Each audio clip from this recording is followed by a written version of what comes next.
अस्सलामुअलैकुम फ्रेंड्स। तो फ्रेंड्स, आज हम पढ़ेंगे इलेक्ट्रिक चार्ज के बारे में। तो आज से मैं बाकायदा आगाज़ कर रहा हूँ क्लास 12 के लिए भी। तो हमारे सिलेबस में पहला चैप्टर जो है वो इलेक्ट्रोस्टैटिक्स का है। तो इलेक्ट्रोस्टैटिक्स से हम स्टार्ट लेते हैं। तो इसमें इंट्रोडक्शन जो है वो इलेक्ट्रिक चार्जेस का है। तो आइए टॉपिक को स्टार्ट करते हैं इलेक्ट्रिक चार्ज से कि इलेक्ट्रिक चार्ज क्या होता है, यानी चार्ज क्या होता है।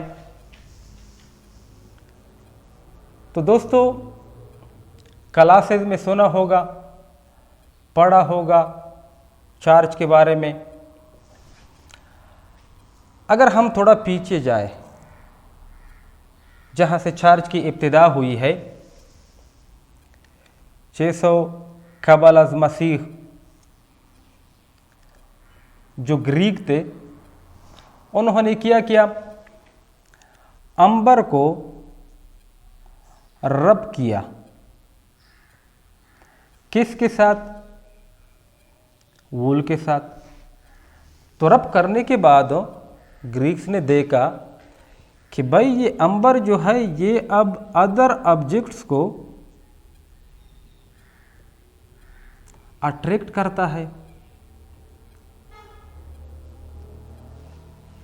वो हैरान रह गए कि अंबर को वूल के साथ रब करने के बाद अब यही अंबर जो है ये अदर ऑब्जेक्ट्स को अट्रैक्ट करता है। अंबर एक्चुअली क्या है? येलोविश ब्राउन सब्सटेंस है।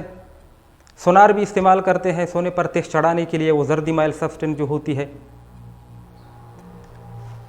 तो ग्रीक वाले हैरान रह गए कि भाई अंबर रगड़ने के बाद वूल के साथ अब अदर ऑब्जेक्ट्स को अट्रैक्ट करता है। रिसर्च शुरू हुआ। आजकल भी हम इसी चार्ज के बारे में पढ़ते हैं। सारा निज़ाम चार्जेस पर, हर जगह चार्ज। तो असल में ये इलेक्ट्रिक लफ्ज़ जो है, जो कि हम इस्तेमाल करते हैं, इलेक्ट्रिक चार्ज, इलेक्ट्रिक, ये वर्ड कहाँ से आया है? ये एक्चुअली ग्रीक का एक वर्ड है। वर्ड वो कौन सा है? इलेक्ट्रॉन। इलेक्ट्रॉन जिसकी मीनिंग है अंबर। जिसकी मीनिंग क्या है? अंबर। इससे डिराइव हुआ है ये इलेक्ट्रिक वर्ड जो हम इस्तेमाल करते हैं। ये एक्चुअली ग्रीक का एक वर्ड है इलेक्ट्रॉन, जिसकी मानी है अंबर, उसी से डिराइव हुआ है। तो चार्ज को हम डिमॉन्स्ट्रेट करते हैं कि चार्ज किसी बॉडी पर कैसे पैदा होता है। तो डिमॉन्स्ट्रेशन लेते हैं। तो डिमॉन्स्ट्रेशन के लिए हम कंसीडर करते हैं 2 प्लास्टिक रॉड्स। सेकेंड वन हम लेते हैं 2 गिलास रॉड्स को। गिलास रॉड। अब दोनों प्लास्टिक रॉड को फर्स्ट ऑफ ऑल जब हमने एक दूसरे के साथ छुआ या एक दूसरे को नज़दीक लाए, तो ये न तो अट्रैक्ट करते थे और न रिपेल करते थे। सिमिलरली अगर गिलास रॉड को कंसीडर करें तो रबिंग से पहले ये दोनों गिलास रॉड जो थे न अट्रैक्ट करते थे और न रिपेल करते थे। अब डिमॉन्स्ट्रेशन में हम क्या करते हैं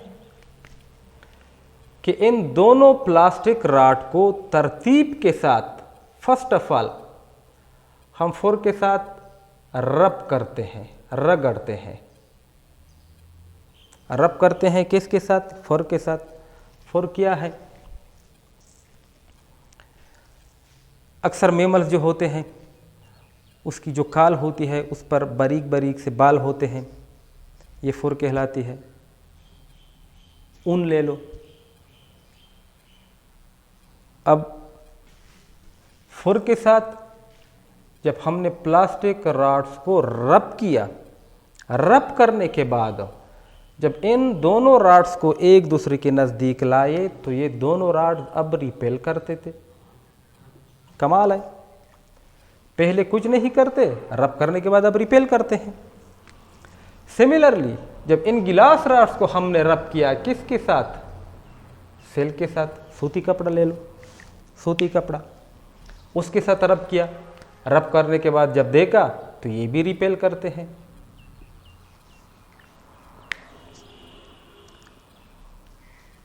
अब ये दोनों रॉड रिपेल करते हैं, लेकिन अगर इन दोनों रॉड में से किसी एक रॉड को हम करीब लाए गिलास रॉड के,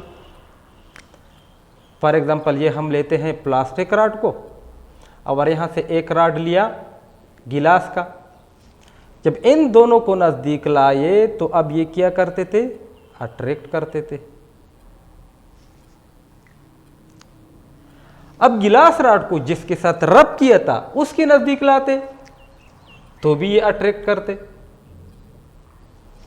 सिमिलरली प्लास्टिक रॉड को फुर के साथ रब किया था, फुर के नज़दीक लाया तो भी अट्रैक्ट किया। अब कभी अट्रैक्शन कभी रिपल्शन, इसका मतलब क्या हुआ कि हमारे पास चार्जेस जो है वो 2 काइंड्स के हैं, 2 किस्म की चार्जेस पैदा होती है।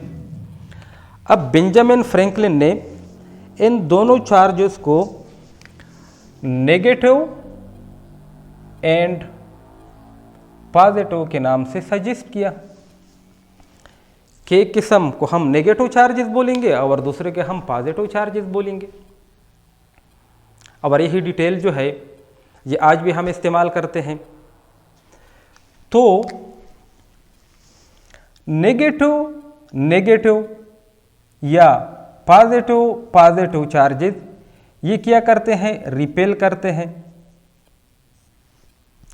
अगर हम अपोजिट चार्जेस को ले लें नेगेटिव पॉजिटिव को तो ये दोनों अट्रैक्ट करते हैं। यानी हम कह सकते हैं कि लाइक चार्जेस जो हैं, लाइक चार्जेस या सिमिलर चार्जेस ये क्या करते हैं, रिपेल करते हैं। और अपोजिट साइन वाले चार्जेस जो होते हैं वो अट्रैक्ट करते हैं।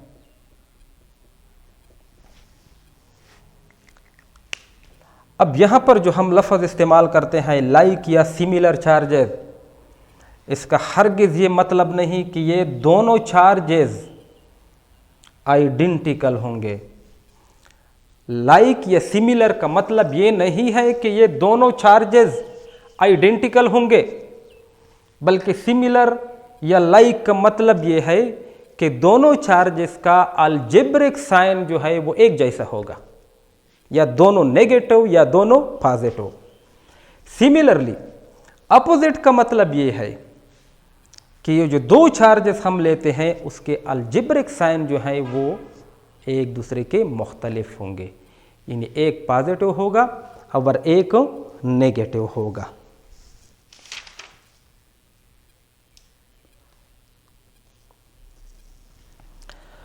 अब सवाल ये पैदा होता है कि जब हम प्लास्टिक रॉड को रब करते हैं फुर के साथ या गिलास रॉड को हम रब करते हैं सिल्क के साथ, तो रॉड्स की फिजिकल अपीयरेंस में तो कोई चेंज नहीं आता। फिजिकल अपीयरेंस जो है रॉड का उसमें तो कोई फर्क हमें नजर नहीं आता चार्ज के आने से। जब फिजिकल अपीयरेंस में कोई फर्क नजर नहीं आता तो एक्चुअली क्या होता है, जब बॉडी पर चार्ज आता है तो एक्चुअली क्या होता है, जब उसका फिजिकल अपीयरेंस जो है वो चेंज नहीं होता। तो इसको समझने के लिए हम क्या करेंगे, स्ट्रक्चर ऑफ एटम को समझेंगे। स्ट्रक्चर ऑफ एटम को समझेंगे कि एटम की स्ट्रक्चर क्या होती है, एटम की इलेक्ट्रिक प्रॉपर्टीज क्या है, क्योंकि जितनी भी मैटर्स हैं वो सब के सब एटम से मिलकर बने होते हैं।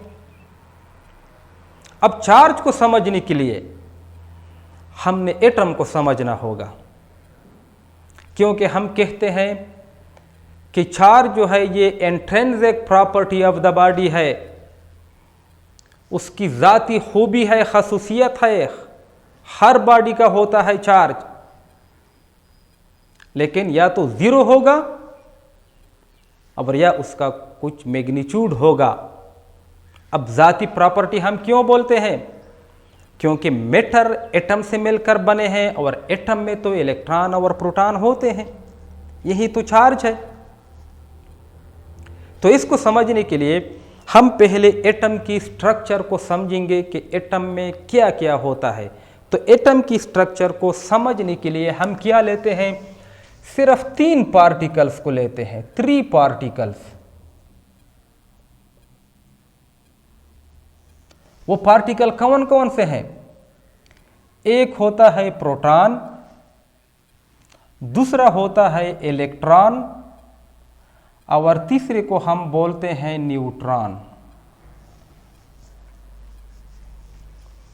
प्रोटॉन पर पॉजिटिव चार्ज होता है, इलेक्ट्रॉन पर नेगेटिव और न्यूट्रॉन पर नो चार्ज, न्यूट्रॉन पर कोई चार्ज नहीं होता। अब एक्चुअली ये प्रोटॉन एंड न्यूट्रॉन ये क्या बनाते हैं, किसी भी एटम के न्यूक्लियस को बनाते हैं।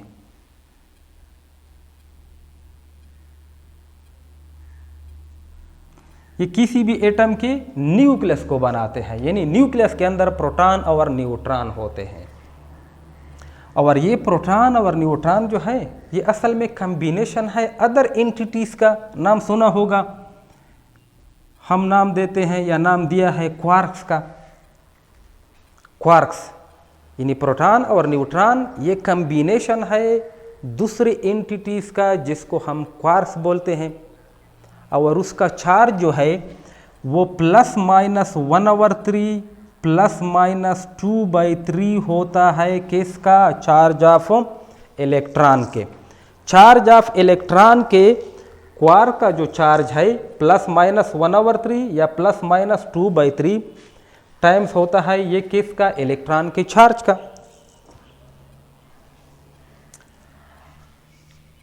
प्रोटॉन न्यूक्लियस के अंदर, न्यूट्रॉन और इलेक्ट्रॉन जो होते हैं ये आउटर मोस्ट शेल में होते हैं।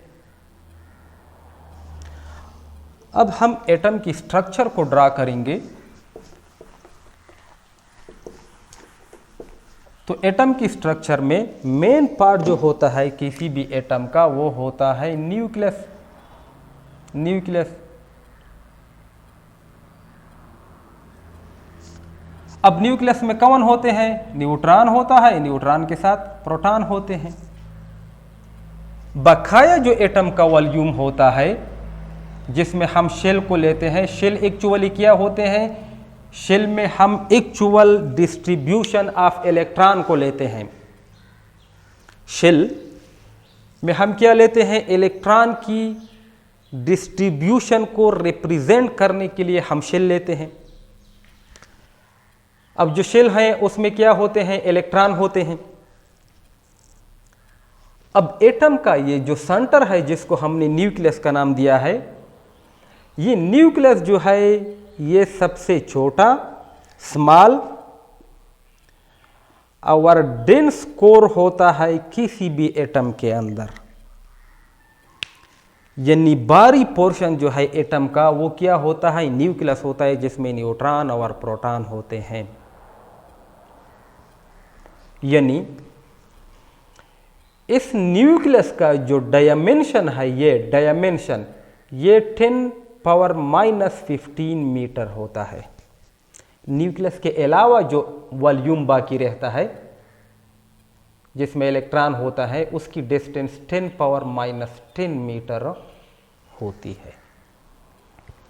10⁻⁻10 मीटर। अब इलेक्ट्रॉन आउटर मोस्ट शेल में बाउंड होते हैं। क्यों बाउंड होते हैं? किसकी वजह से? इलेक्ट्रिक फोर्सेस की वजह से। अब इलेक्ट्रिक फोर्स किसके बीच में होता है? प्रोटॉन और इलेक्ट्रॉन के बीच में। ये इलेक्ट्रिक फोर्स इलेक्ट्रॉन को बाउंड रखता है शेल में। इलेक्ट्रॉन हमने अभी पढ़ा, सेम चार्जेस या लाइक चार्जेस रिपेल करते हैं। तो इलेक्ट्रॉन रिपेल क्यों नहीं करते? इस वजह से रिपेल नहीं करते कि प्रोटॉन और न्यूट्रॉन के बीच में इलेक्ट्रिक फोर्स है। इलेक्ट्रिक फोर्स वो स्ट्रांगर है। वो इलेक्ट्रॉन को क्या करता है, शेल के अंदर रखने पर मजबूर करता है। अब ठीक है, वो तो हो गया, लेकिन न्यूक्लियस के अंदर तो प्रोटॉन है, पॉजिटिव पॉजिटिव चार्जेस हैं, फिर वो एक दूसरे को रिपेल क्यों नहीं करते? वो इस वजह से कि न्यूक्लियस के अंदर एक फोर्स होता है, उसी फोर्स को हम नाम देते हैं strong nuclear force. Strong nuclear force होता है, वो स्ट्रांग न्यूक्लियर फोर्स जो है वो ओवरकम करता है, गालिब है किस पर, इलेक्ट्रिक फोर्सेस पर, जिसकी वजह से प्रोटॉन इनसाइड द न्यूक्लियस मौजूद रहते हैं। और इसी स्ट्रांग न्यूक्लियर फोर्स को हम क्या नाम देते हैं, शॉर्ट रेंज फोर्स का नाम देते हैं, short range force. Short range force का मतलब ये है कि ये स्ट्रांग न्यूक्लियर फोर्स जो है ये सिर्फ न्यूक्लियस तक महदूद रहता है, न्यूक्लियस के बाहर उसका कोई किरदार नहीं, सिर्फ न्यूक्लियस तक ये महदूद रहता है, न्यूक्लियस के बाहर स्ट्रांग न्यूक्लियर फोर्स किसी काम का नहीं होता। तो इस वजह से पॉजिटिव चार्जेस जो हैं वो न्यूक्लियस के अंदर वहाँ पर होल्ड रहते हैं। तो डेंसर पार्ट किसी भी एटम का ये होता है न्यूक्लियस, और लाइटर पार्ट जो है वो बकाया वॉल्यूम होता है।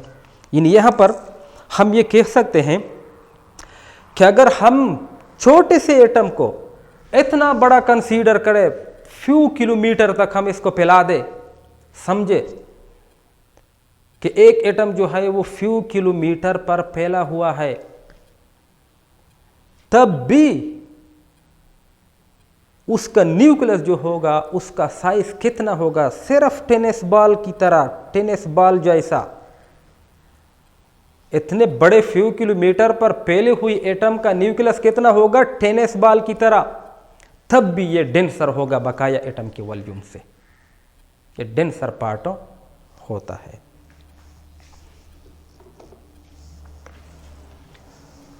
अब इसके बाद पॉजिटिव आयन क्या होता है, नेगेटिव आयन क्या होता है, शेल तो बता दिया, जिसमें एक्चुअल रिप्रेजेंटेशन ऑफ इलेक्ट्रॉन्स हम लेते हैं।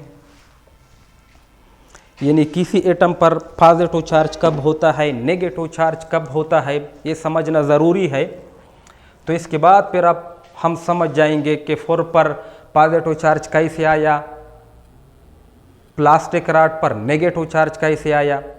जब हम पहले ये समझे कि एटम कब न्यूट्रल होता है, कब उस पर पॉजिटिव चार्ज होता है और कब उस पर नेगेटिव चार्ज होगा। तो भाई फ्रेंड्स, न्यूट्रल एटम का मतलब ये है, अभी तो हमने समझाया कि किसी भी एटम के अंदर प्रोटॉन भी होते हैं, इलेक्ट्रॉन भी होते हैं। तो न्यूट्रल एटम का मतलब ये है कि उस पर नेट चार्ज बराबर होगा 0 के, यानी उस पर कोई चार्ज नहीं होता। किसी भी बॉडी पर चार्ज हम उस वक्त पैदा कर सकते हैं जब हम या इलेक्ट्रॉन दे दें या इलेक्ट्रॉन उससे ले ले। नेट चार्ज 0 मतलब ये कि नंबर ऑफ इलेक्ट्रॉन तादाद जब बराबर हो नंबर ऑफ प्रोटॉन के तादाद के, तब एटम न्यूट्रल कहलाता है और उस पर नेट चार्ज जो है वो 0 के बराबर होगा। नेट चार्ज तो तब होगा जब दोनों चार्जेस में से किसी एक की तादाद ज्यादा हो। अब फॉर एग्जांपल आसानी के लिए हम लिथियम एटम को लेते हैं, एग्जाम्पल के तौर पर पेश करते हैं लिथियम एटम। लिथियम एटम में ये हम न्यूक्लियस कंसीडर करते हैं, उसमें 3 प्रोटॉन होते हैं और 4 न्यूट्रॉन होते हैं। फॉर एग्जांपल फर्स्ट ऑर्बिट में हम 2 इलेक्ट्रॉन लेते हैं, सेकंड लास्ट वन कंसीडर करो उसमें हम 1 लेते हैं। तो टोटल नंबर ऑफ इलेक्ट्रॉन इस लिथियम एटम में कितने हैं, 3 इलेक्ट्रॉन है। प्रोटॉन कितने हैं, वो भी 3 है, दोनों का नंबर सेम।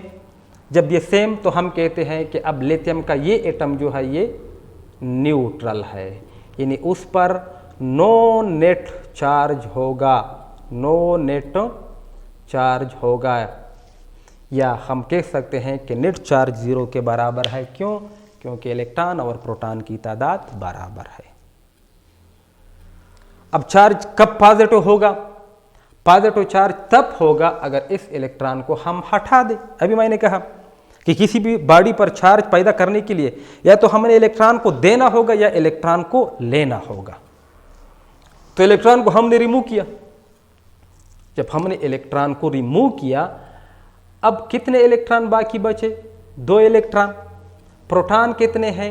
3 प्रोटॉन हैं। तो नंबर किसका ज्यादा है? प्रोटॉन का। तो नेट चार्ज क्या होगा? पॉजिटिव होगा, क्योंकि प्रोटॉन पर पॉजिटिव चार्ज होगा। तो अब हम कहते हैं कि लिथियम एटम पर पॉजिटिव चार्ज होगा, क्योंकि नंबर ऑफ प्रोटॉन की तादाद अब ज्यादा है नंबर ऑफ इलेक्ट्रॉन की तादाद से। थर्ड स्टेप में नेगेटिव कब होगा? अगर हम कहें कि इस शेल में 2 इलेक्ट्रॉन और हैं, तो टोटल नंबर ऑफ इलेक्ट्रॉन अब कितनी हुई है? नंबर ऑफ इलेक्ट्रॉन की तादाद अब हो गई 4, 2 + 2 4। नंबर ऑफ प्रोटॉन की तादाद कितनी है? वो तो 3 है। तो हम कह सकते हैं कि अब लिथियम एटम के पास एक से ज्यादा इलेक्ट्रॉन है, डिफिशियंसी ऑफ प्रोटॉन है, यानी इलेक्ट्रॉन की तादाद ज्यादा, प्रोटॉन की तादाद कम। तो इस लिथियम एटम पर अब कौन सा चार्ज होगा? नेगेटिव चार्ज होगा। नेगेटिव चार्ज क्यों? क्योंकि नंबर ऑफ इलेक्ट्रॉन की तादाद ज्यादा है। अब ये बात भी यहां पर समझने की कोशिश करो, यानी जब हम किसी बॉडी की चार्ज की बात करें,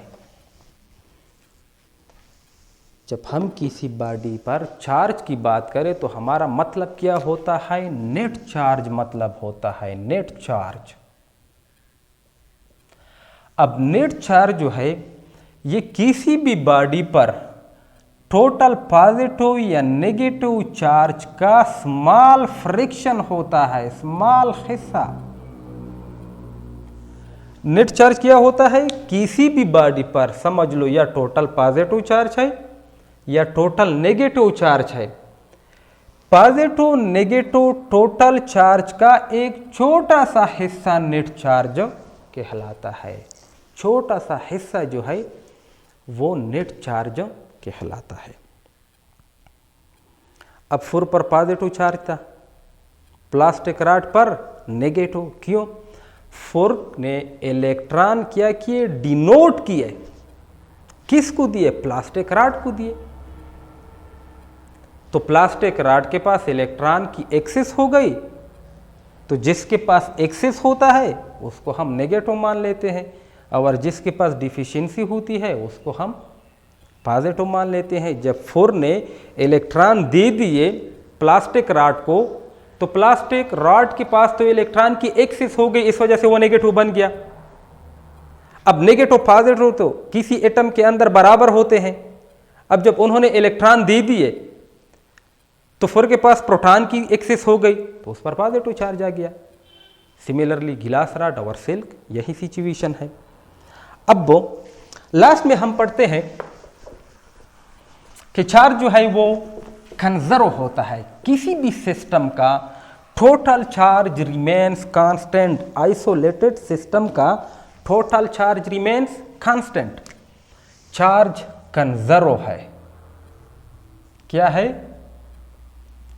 कंजर्व है। चार्ज जो है वो कंजर्व्ड है, कांस्टेंट है। यानी चार्ज को न तो हम क्रिएट कर सकते हैं और न डिस्ट्रॉय कर सकते हैं, बल्कि चार्ज को एक बॉडी से दूसरे बॉडी में ट्रांसफर जरूर कर सकते हैं, लेकिन टोटल चार्ज उसी सिस्टम का क्या होगा? वो रिमेन्स कांस्टेंट होगा। हम क्वांटाइजेशन ऑफ चार्ज की बात भी करेंगे साथ में।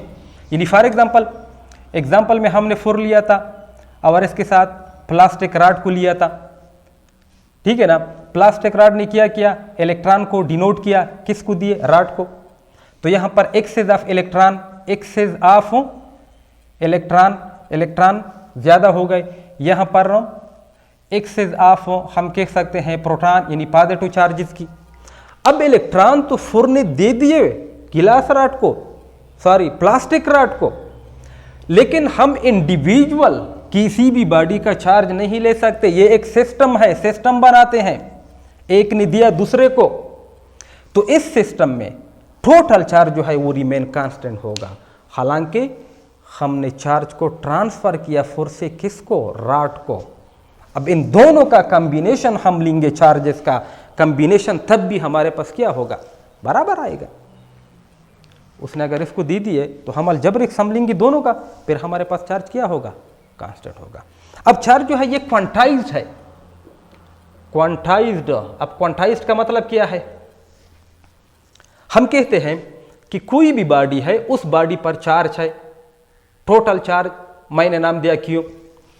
अब क्वांटाइजेशन का मतलब यह है कि इस बॉडी पर जो टोटल चार्ज है वो बराबर होगा किसके, इंटीजर मल्टीपल होगा किसका, फंडामेंटल चार्ज जो होता है। यानी ये बात हम भूल गए थे,